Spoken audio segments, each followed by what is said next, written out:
La Santa Muerte. I'm 37 now and have really enjoyed reading paranormal stories, etc. since I was in elementary school. I've not personally experienced anything myself, thank God. But I love hearing a good tale.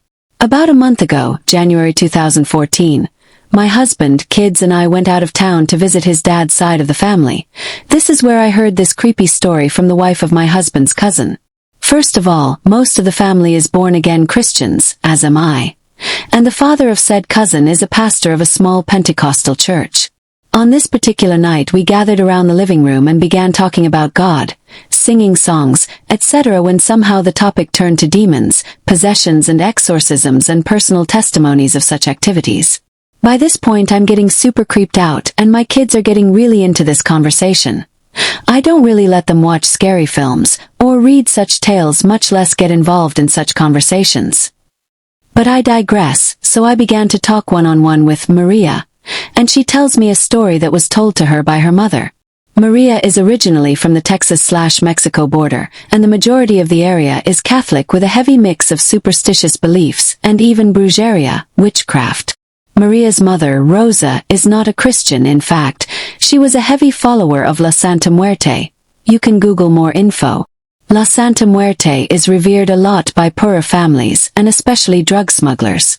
One day Maria's mother goes and visits her friend, Linda, and after stepping into her home, Linda sees all the jewelry associated to this saint and proceeds to tell Rosa that she needs to take all that ungodly stuff off before she can come into her home.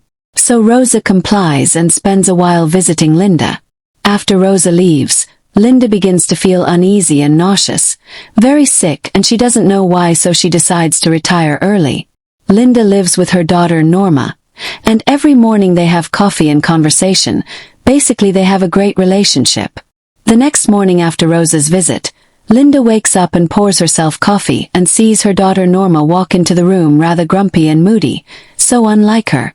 She asks Norma what's wrong and she's very short with her, barely acknowledging her mother and rude with her responses.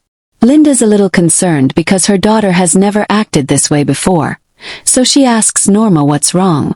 Norma turns to look at her and tells her, "If you love me, give me a hug," but in an odd tone. Linda asks her why, and all Norma does is repeating the phrase. Linda begins to feel uneasy and begins to stand up, and this is where Norma comes toward her and begins to practically chase her mother around the table, asking her to give her a hug. Linda, understandably, is freaking out and eventually runs away to her bedroom with her daughter chasing right behind her, screaming at her.